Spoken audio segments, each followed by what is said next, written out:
கொரோனாவிலிருந்து மீள break the chain. நோய் தொடருக்கு தடை கொடுப்போம், கொரோனாவிற்கு விடை கொடுப்போம்.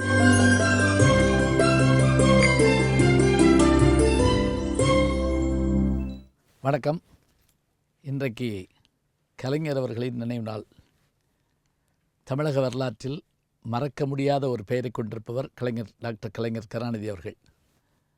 மூகா என்று சொன்னாலே அந்த முத்துவேலர் கருணாநிதி என்கின்ற அந்த பெயர் 1924ஆம் ஆண்டு திருக்குவளை, அதாவது திருவாரூர் மாவட்டம் திருக்குவளை என்ற ஒரு கிராமத்திலே முத்துவேலர் அஞ்சிகம் தம்பதிக்கு மகனாக பிறந்தவர்.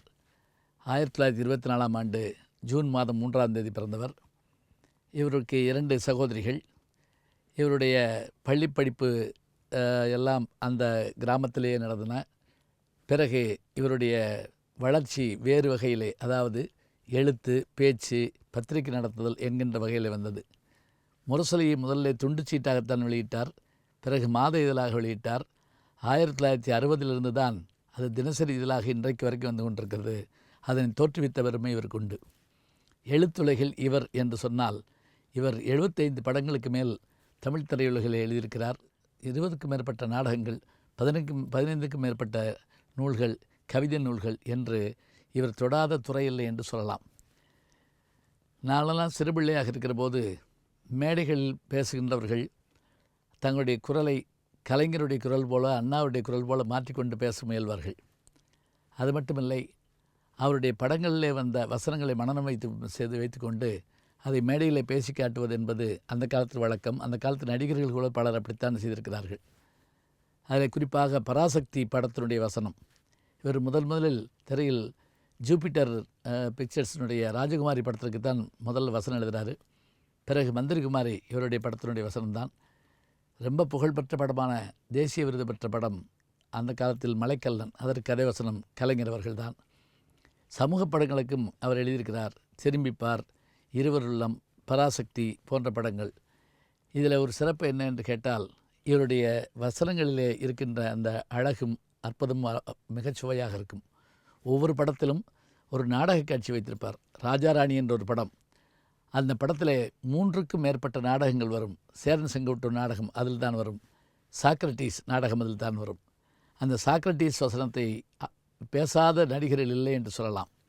கிரேக்கத்தின் கீர்த்தி போனமறியாததல்ல, ஆனால் அங்கே மறைந்திருக்கும் கீரல்களை மறைக்க முயல்வது புண்ணுக்கு புணுகு தடவும் வேலையை போன்றது. அதனால் தான் தோழர்களை சிந்திக்க கற்றுக்கொள்ளுங்கள் என்று சிறந்தாழ்ந்து அழைக்கிறேன். அறிவு உலகத்தின் எந்த மூலையில் இருந்தாலும் தேடி கண்டுபிடிக்க வேண்டிய ஒன்று. தீட்டிய வாளும் தினவெடுத்த தோள்களிலே தூக்கிய ஈட்டி மட்டும் போதாது தருகின்ற சீரர்களே, நான் தருகின்ற அறிவாயத்தை பயன்படுத்துங்கள். அதில் ஒரு இடத்துல பேசி ஜெயிக்கிறேனாம், ஏன் நீங்களும் பேசி பாருங்களேன், பேசி தோற்றவர்கள் அப்படிம்பார். அதாவது அது படத்துக்காக எழுதப்பட்ட வசனமாக இருக்காது, அவருடைய வாழ்க்கையிலே இருந்த மாதிரி இருக்கும். மேடை பேச்சிலே அவர் அத்தனை பேரையும் ஈர்த்து வைத்திருப்பார். மகுடிக்கு கட்டுப்பட்ட நாகம் போல மக்கள் மயங்கி நிற்பார்கள். எனக்கெல்லாம் ஒரு வாய்ப்பு, தொடர்ந்து அவருடைய பேச்சை கேட்டிருக்கிறேன். அவரோடு மேடையில் பேசுகிற வாய்ப்பையும் பெற்றிருக்கிறேன். அவராலே பாராட்டப்பட்ட ஒரு நல்ல வாய்ப்பும் எனக்கு கிடைத்தது. தமிழ் இயக்கத்தின் சிற்றரசு என்று எனக்கு ஒரு பட்டத்தையும் அவர் கொடுத்தார். அவருடைய அந்த நூல்கள் இன்றைக்கும் கூட நெஞ்சுக்கு நீதி தொடராக நாம் பார்த்து கொண்டிருக்கிறோம். அது அரசியல் கட்டுரையாக இருந்தாலும், மேடைகளாக இருந்தாலும், எந்த இடமாக இருந்தாலும் அவருடைய அந்த பேச்சு அத்தனை ஒரு நகைச்சுவையோடு இருக்கும். ஒரு முறை நிருபர்கள் கேள்வி கேட்கிறார்கள், தமிழ்நாடு அரசே போராட்டத்தை நடத்தப் போகிறாதுமே, பந்தை நடத்தப் போகிறதாமே, பந்த் எப்படி இருக்கும் என்று கேட்கிறார்கள். கேள்வி கேட்பவர்கள் நிருபர்கள். அப்போது கலைஞர் அவர்கள் சிரித்து கொண்டே, பூப்பந்தாக இருக்கும், கால்பந்தாக இருக்காது என்று சொன்னார். பந்த் எப்படி இருக்கும் என்று கேட்கிறார்கள், கால்பந்தாக இருக்காது, பூப்பந்தாக இருக்கும் என்று சொன்னவுடன் கேட்டவரே சிரித்து விட்டார். அப்படி பேசுகிற போது ஒரு ஸ்லேடை இருக்கும் அவருடைய இடத்துல. எல்லோரும் அவருடைய பேச்சில் இருக்கின்ற அந்த ஆழத்தை, நயத்தை சொல்லி சொல்லி சொல்லி பெருமைப்படுவார்கள். பரதம் என்ற ஒரு சொல் இருக்கிறதா, 4 எழுத்துத்தான். இதை வைத்துக்கொண்டு சொல்வார், இந்த பரதம் என்பதில் பா என்கிற எழுத்தை எடுத்து விட்டால் ரதம், பெண் ரதம் போல வர வேண்டும். அடுத்து ராவை எடுத்து விட்டீங்களா, பதத்துக்கு ஆட வேண்டும்.